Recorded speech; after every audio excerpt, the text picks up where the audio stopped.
At Emory University Hospital, the Donate Life flag is raised when a patient or their family makes the generous decision to donate his or her organs.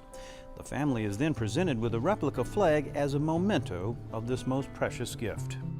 As the Donate Life flag is raised, what that means to me is it honors those who have graciously made the decision to give life.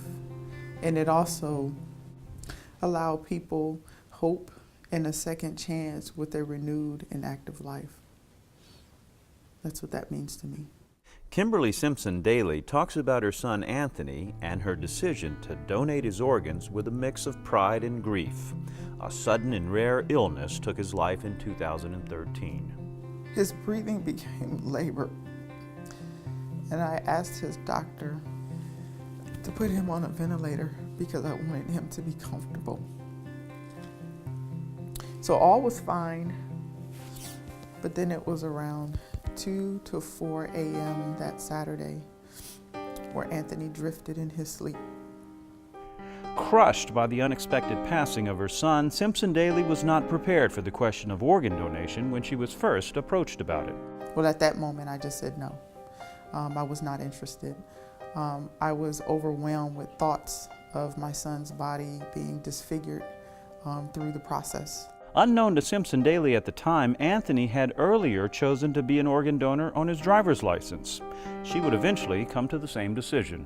It wasn't until later a nurse from LifeLink of Georgia approached me and walked me through the process and reassured me that my son would be well cared for throughout the entire process. She also explained to me of the many lives that my son could potentially save, and therefore I moved forward with my decision to donate. I've had families tell me that they want to come back when the flag is raised outside the hospital so they can witness it and take pictures of it.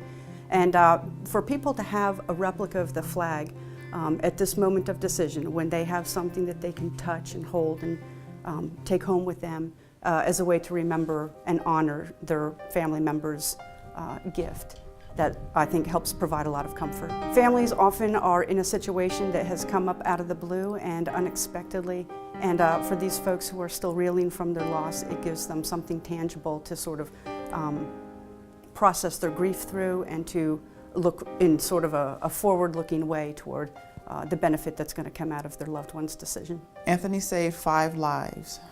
There were 2 kidney recipients. There was 1 lung recipient who received both lungs. There was 1 liver recipient and 1 heart recipient. I think it helps families achieve closure, and I think it helps them provide some meaning-making capability that they can overlay on top of a tragedy. I can't even begin to tell you how that makes me feel, because to know that my son lives on through others. As a mother, it just makes me more proud of him because he elected to be an organ donor. And I didn't know that until after I made the decision.